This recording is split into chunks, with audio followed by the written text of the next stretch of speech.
Book of Job, chapter 38. And after Elihu had ceased from speaking, the Lord spoke to Job through the whirlwind and clouds, saying, Who is this that hides counsel from me, and confines words in his heart, and thinks to conceal them from me? Gird thy loins like a man, and I will ask thee, and do thou answer me. Where wast thou when I founded the earth? Tell me now, if thou hast knowledge. Who set the measures of it, if thou knowest? Or who stretched a line upon it? On what are its rings fastened? And who is he that laid the cornerstone upon it? When the stars were made, all my angels praised me with a loud voice. And I shut up the sea with gates, when it rushed out, coming forth out its mother's womb. And I made a cloud its clothing, and swathed it in mist. And I set bounds to it, surrounding it with bars and gates. And I said to it, Hitherto shalt thou come, but thou shalt not go beyond, but thy waves shall be confined within thee. Or did I order the morning light in thy time? And did the morning star then first see his appointed place, to lay hold of the extremities of the earth, to cast out the ungodly out of it?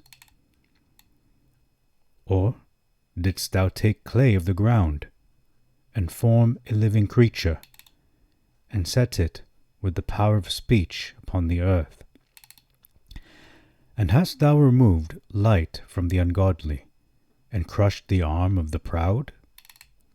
Or hast thou gone to the source of the sea, and walked in the tracks of the deep? And do the gates of death open to thee for fear? And did the porters of hell quake when they saw thee? And hast thou been instructed in the breadth of the whole earth under heaven? Tell me now, what is the extent of it? And in what kind of a land does the light dwell? And of what kind is the place of darkness? If thou couldest bring me to their uttermost boundaries, and if also thou knowest their paths. I know then that thou wert born at that time, and the number of thy years is great. But hast thou gone to the treasures of snow? And hast thou seen the treasures of hail? And is there a store of them for thee against the time of thine enemies, for the days of wars and battle? And whence proceeds the frost? Or whence is the south wind dispersed over the whole world under heaven? And who prepared a course for the violent rain, and a way for the thunders, to rain upon the land where there is no man, the wilderness where there is not a man in it, so as to feed the untrodden and uninhabited land, and cause it to send forth a crop of green herbs? Who is the rain's father? And who has generated the drops of dew? And out of whose womb comes the ice? And who has produced the frost in the sky, which descends like flowing water? Who has terrified the face of the ungodly? And dost thou understand the band of Pleius? And hast thou opened the barrier of Orion? Or wilt thou reveal Mazaroth in his season, and the evening star with his rays? Wilt thou guide them? And knowest thou the changes of heaven, or the events which take place together under heaven? And wilt thou call a cloud with thy voice, and will it obey thee with a violent shower of much rain? And wilt thou send lightnings, and they shall go? And shall they say to thee, What is thy pleasure? And who has given to women skill in weaving, or knowledge of embroidery? And who is he that numbers the clouds in wisdom, and has bowed the heaven down to the earth? For it is spread out as dusty earth, and I have cemented it as one hewn stone to another. And wilt thou hunt a prey for the lions, and satisfy the desires of the serpents? For they fear in their lairs, and lying in wait, couch in the woods. And who has prepared food for the raven? For its young ones wander and cry to the Lord in search of food. Shalom Aleichem, Assalamu Alaikum. Welcome to Job chapter 38, in which there are 41 verses. Beginning in verse 1, we have an omission, and it reads, And after Elihu had ceased from speaking. Now this seems to make the transition more seamless when you have this inclusion of this line. When you remove it, it makes the pacing rather abrupt, because we have in the Masoretic that the Lord Hashem answered all of a sudden, like a sort of scriptural jump scare. And the terminology used here, the word used is spoke versus answered. Notice that Job did not even ask a question. His last monologue, his previous monologue, was 6 chapters ago, back in chapter 31. So the question would be, is Hashem picking up where Job left off? And is he ignoring what Elihu is saying? Those are valid questions. Verse 2, it reads, Who is that, or who is this, rather, that hides counsel? And this word can mean purpose, strategy, or motive. From me. Versus, who is this that darkens counsel by words, without knowledge? So God, Elohim, is saying, in the Septuagint, Job, you think I don't really know your true purposes, your true strategy, your true motives behind your words.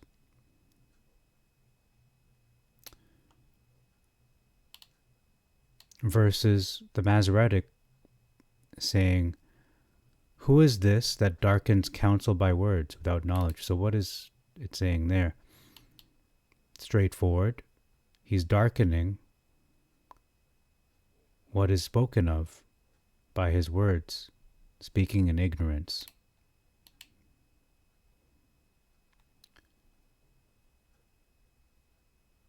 It also reads that he confines words in his heart and thinks to conceal them from me. So it's more specific as to how Job is going about hiding his purposes, strategy, or motivations, because he isn't speaking what is really in his heart.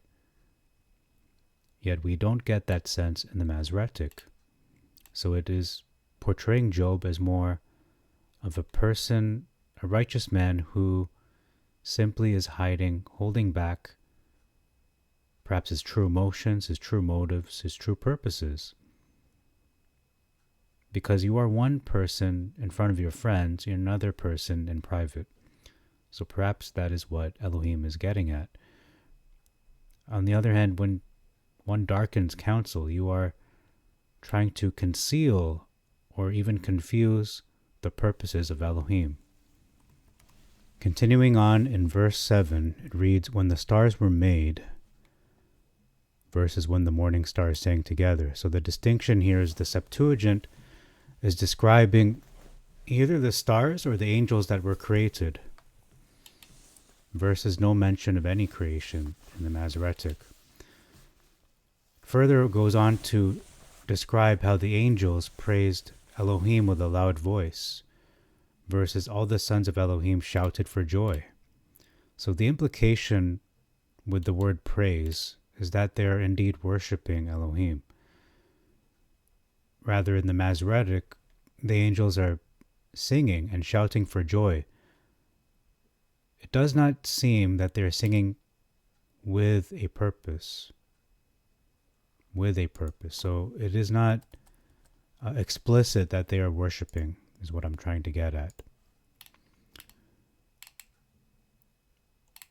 Moving on to verse 11, we have an omission of to it. But thy waves shall be confined within thee. Verses, and here shall thy proud waves be stayed. Verse 12, did I order the morning light in thy time?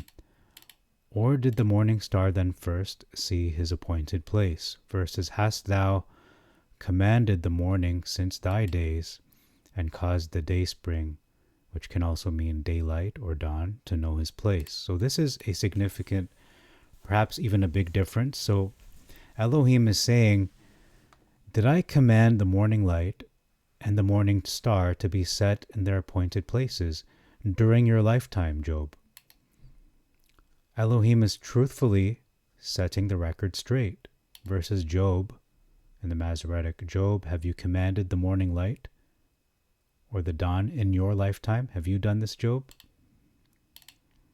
So Elohim is putting Job in his place. In the Septuagint, the Masoretic, Elohim seems to be mocking Job.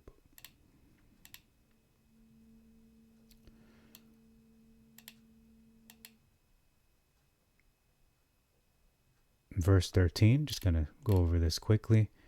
To cast out the ungodly out of it. So the footnote reads to shake out in the Greek, versus the wicked might be shaken out of it. Verse 14, we have a significant, perhaps big difference. Or didst thou take clay of the ground and form a living creature and set it with the power of speech upon the earth? So the footnote reads him rather than it, which says this is man who this is referring to. Versus it is turned as clay to the seal, and they stand as a garment. So this is specific that Elohim created man with the power of speech, versus a vague, cryptic, and mysterious expression. Something is turned as clay, the seal, and they stand as a garment.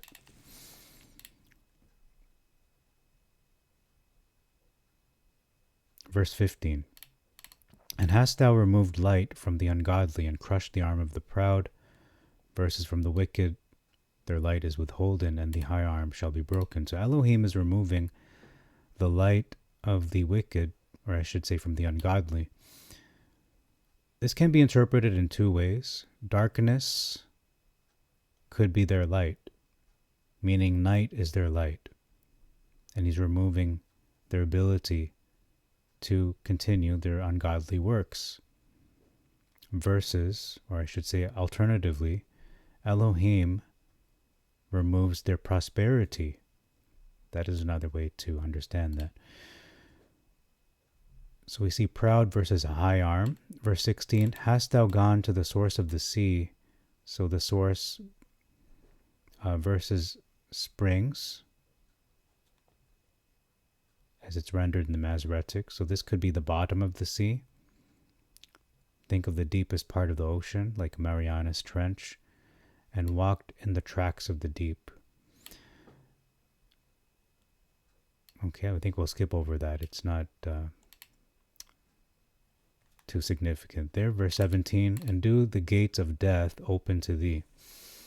There's an omission of for fear versus have the gates of death been opened unto thee. So there is a fear, a certain terror that is experienced when Elohim approaches the gates of death. They open in fear to him. Why? Since he has power over death and life, he can resurrect. And did the porters of hell quake when they saw thee? So we see again fear and terror from the ones who are handling the doors of hell, perhaps the grave. And then he is entering those doors. You don't open doors and not enter. Versus simply beholding the doors and not explicitly going through the doors, only beholding them. Verse 18. Hast thou been instructed in the breadth of the whole earth under heaven? Versus, hast thou perceived the breadth of the earth? So the answer is no. Job has not been instructed in the full breadth of the whole earth in the Septuagint. However, in the Masoretic, yes, one can perceive that the breadth of the earth is vast. That's a simple question.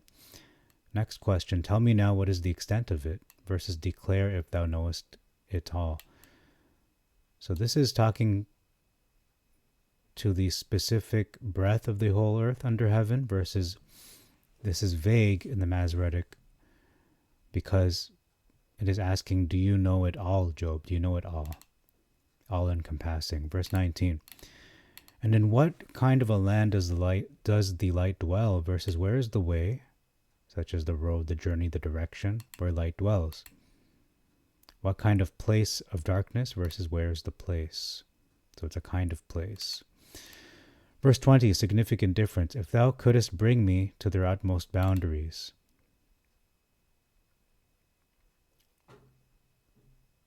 And if also thou knowest their paths, show me the boundaries for light and dark, and show me their paths. This is separate from their place. Versus that thou shouldest take it to the bound thereof. So take light and dark to the bounds in the Masoretic. The Septuagint is saying, Elohim is telling Job, you show me the boundaries. Verse 21. I know then that thou wert born at that time, and the number of thy years is great. This is actually Elohim being sarcastic, showing some divine humor. I'm reading between the lines that he's kind of,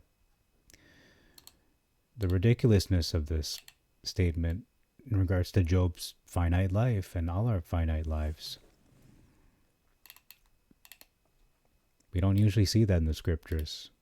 It's a rare sight, the humor of Elohim. Verse 23, for snow and hail, and there is a store of them for thee against the time of thine enemies. So Elohim is asking Job, do you have your own personal stock of snow and hail to be used for warfare? Versus Elohim telling Job, which I've reserved against the time of trouble. He's saying that Elohim has reserved a supply of snow to be used for war.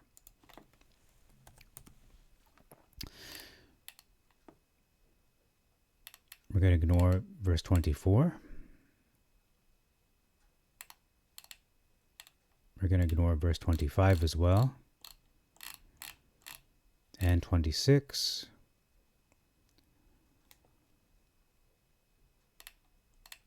And we're moving ahead to verse 27. And cause it to send forth a crop for green herbs. Elohim causes it to miraculously grow in a desolate land. Notice that. Verse 28, this is a little bit vernacular here. Who is the rain's father? So basically, who is the rain's daddy? Who's the daddy of the rain? That's the vernacular, modern vernacular. So why is this? Why am I bringing this up? Because it's a joke? No, because He's asking in the Masoretic, does the rain have a father? So basically, Elohim is pointing to himself in the Septuagint. That's a straightforward question. Who is the father of the rain? It's Elohim. Asking, does the rain have a father, is more vague. You're not hinting at anything. It's a little tongue-in-cheek, the way I'm reading that. Verse 29, Elohim is the mother of the ice, by implication, because he's asking whose womb does the ice come from. Now, Elohim is not typically described as a mother, so perhaps he's not referring to himself. It could be the womb that, he creates, like an ice womb, like a storage, a place where the ice is outsourced from. Doesn't necessarily have to be Elohim as the mother. That sounds a little blasphemous, personally, but it's an interesting perspective anyhow. So the previous question in the Septuagint was asked earlier in this chapter. That question was, where is the frost from? But in this verse, Elohim is asking, who is it from? Those are two distinct questions, so this is not repetition. That's why I pointed out. Verse 30, significant difference. Which descends like flowing water? This is referring to the frost in the sky. Versus the waters are hid as with a stone. So those are two different things altogether. Who has terrified the face of the ungodly? Versus, and the face of the deep is frozen. And dost thou understand the band of Pleiades? And then we notice the sweet influences of Pleiades. So the question is, do you understand everything about Pleiades? In the Masoretic, the question is, can you stop the influence of Pleiades? Which means, more simply, can you stop Pleiades from bringing in the spring season? Because this Pleiades is usually connected to bringing in the spring season. Okay, verse 32. The evening star with his rays versus Arcturus with his suns. So we have Venus, the planet Venus. On the other hand, we have Ursa Major in the Masoretic. It is important to note that Venus is the brightest object in the night sky, or second brightest only to the moon. Ursa Major, however, is the fourth brightest star in the sky. Verse 33, changes versus ordinances. So do you know the changes of heaven, or all the events which take place together under heaven? Versus, canst thou set the dominion thereof in the earth? So the Septuagint is more all-encompassing, more inclusive, versus the Masoretic talking about the rule of the ordinances of heaven in the earth. Okay, bringing them from heaven down to earth. We're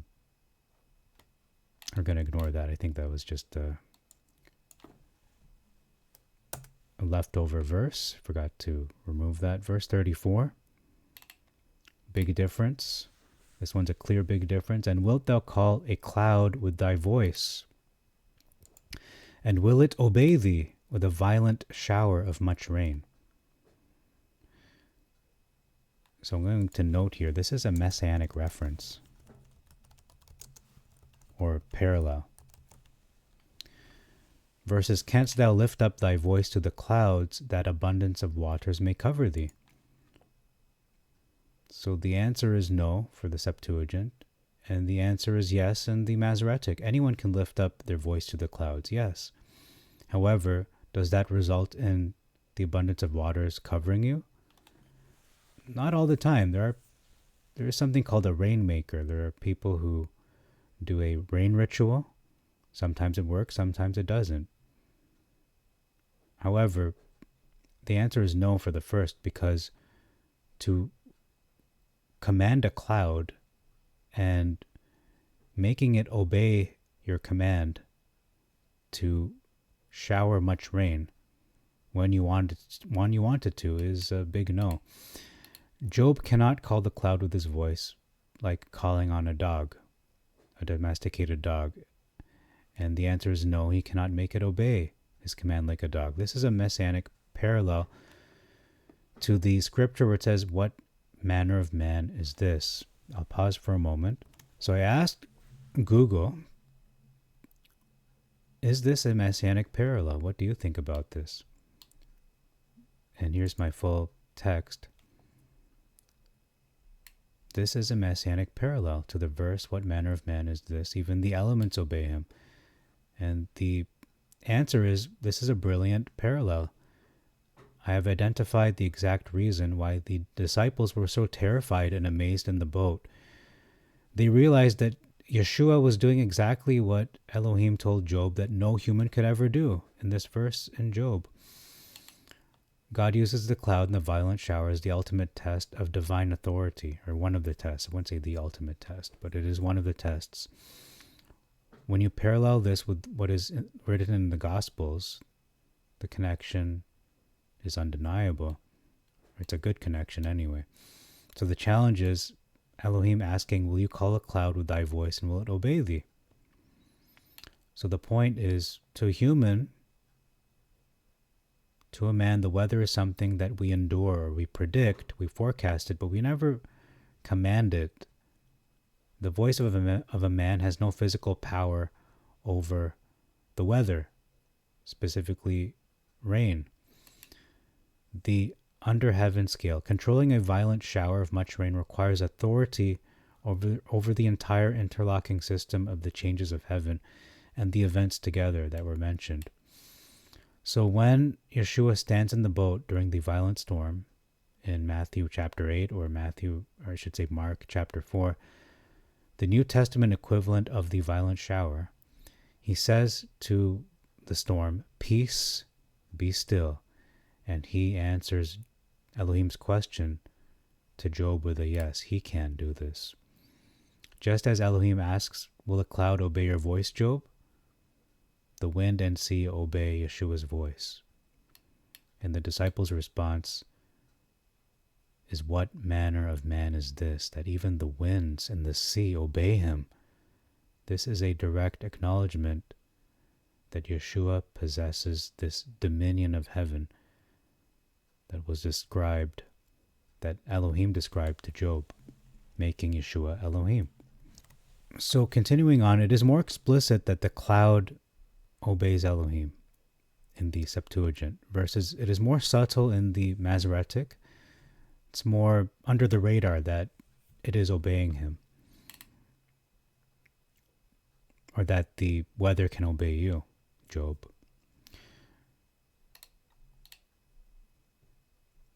Okay.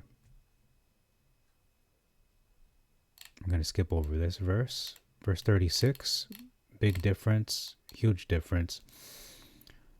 I think this is our first potential huge difference in this chapter.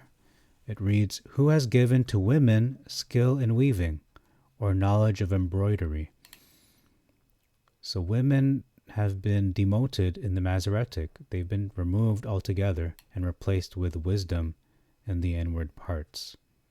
Who has given understanding to the heart? Women certainly have the skill for embroidery. But the following is not always true, that every heart has wisdom and understanding. This needs to be learned. It needs to be taught correctly by Elohim to man. The true wisdom and understanding, that has to be learned. You're not born with it. You have to be instructed and trained in it. Verse 37. Who is he that numbers the clouds in wisdom? So who is he that can number versus who can number? So it's asking who is able to do this in the Masoretic versus who is the one, identify the one who can do this. Has bowed the heaven down to the earth versus who can stay the bottles of heaven. What does that mean? This could be describing how the heavens are used to water the earth, or perhaps a prophecy of heaven coming down to earth. Verses, who can pour out the clouds of heaven?